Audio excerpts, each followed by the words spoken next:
Sunday morning. The first thing I want to know is just your reaction when you heard that this had taken place on Sunday morning. Honestly, I was very stunned because I couldn't figure out how something like that would happen. And then to see the pictures, I was even more shocked to see how bad the crash was. Obviously, the fatality was horrible, but then to actually see the trains, with all the safety systems that are in place and just my knowledge of the system, I was shocked to how something like that could actually happen. And I tried to run through all the scenarios of how, and I still don't know if I've come up with one. Mm-hmm. So, I mean, have you heard, obviously, you've probably been paying more attention than your average viewer, having done the job. I mean, has it been explained to your satisfaction how this happened, or are you thinking that's probably not likely? I'm thinking it's not likely, honestly.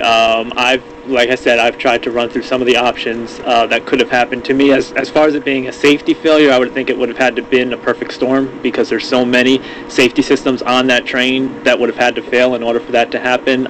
I'd be curious to know what the explanation is going to be, just because, yes, it's been a very safe system, and it's still, I'm sure, will continue to be a safe system, but in the same token, you've now had somebody lose their life doing this job, so I'd be very curious to find out how it happened and what the steps are going to be going forward. How much is the monorail system automated versus how much human interaction there needs to be in order to operate it?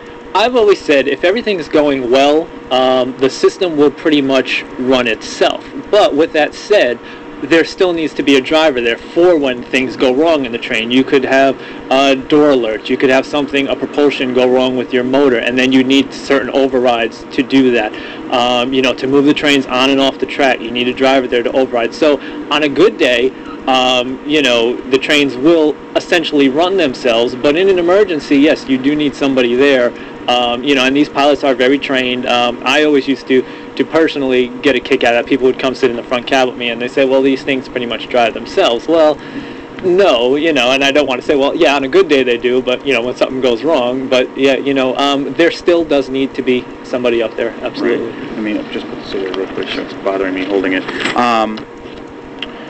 When we talk about the safety features and everything that goes into it, as it's been explained to me, the monorail was backing up, an override switch needed to be hit, but the track hadn't shifted, so instead of going to the right, they went straight and backed into the other train. I mean, is that something that, like you said, would have to be a perfect storm to happen? Yes, because if you're in the central position, which is a position in monorails, it's kind of like the traffic coordinator. If you think of like an airport, it's kind of like your traffic coordinator. There's somebody in central. I myself have held that position.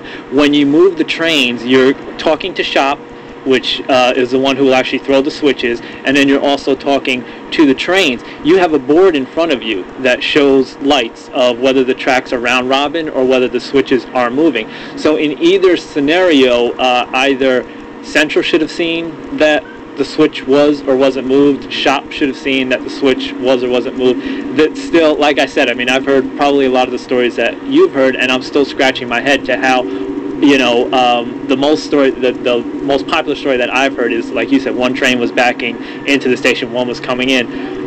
Both of those trains would have had to be on Maple override. I don't know anybody who would ever even order something like that. So I'm still honestly scratching my head. One thing that we've been investigating today and just kind of looking into is this happened very late at night. Yes. We've been getting word that a lot of the pilots work very long shifts. Are there rules and regulations in place that dictate how long someone can pilot a monorail for consecutively in a given day?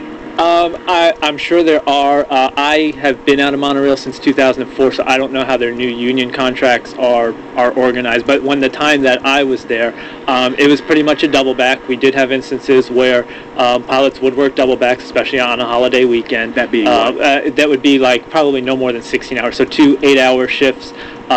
They'd work without the without having 8 hours off. So it is a common thing.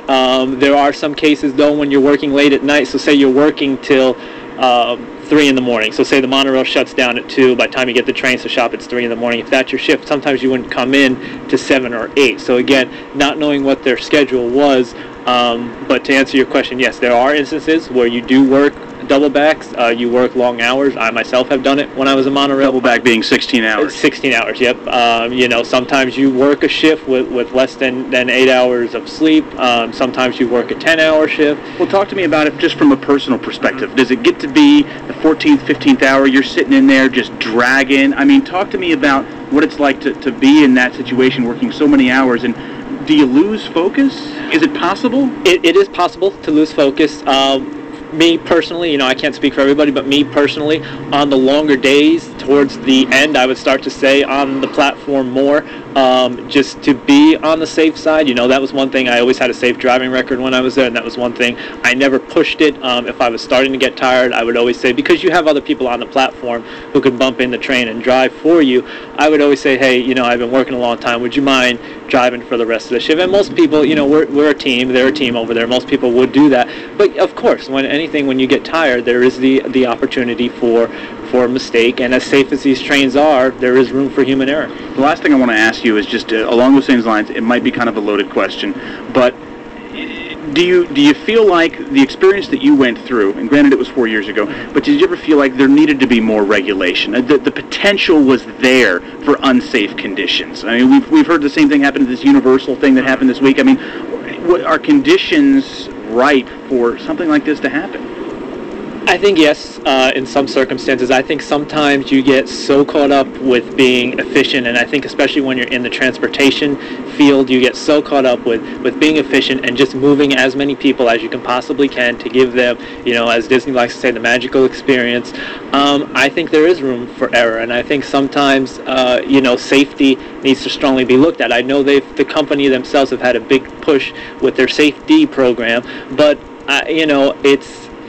it's not shocking to me that an accident occurred. It's shocking to me that it was such a violent and devastating accident where unfortunately, Austin lost his life.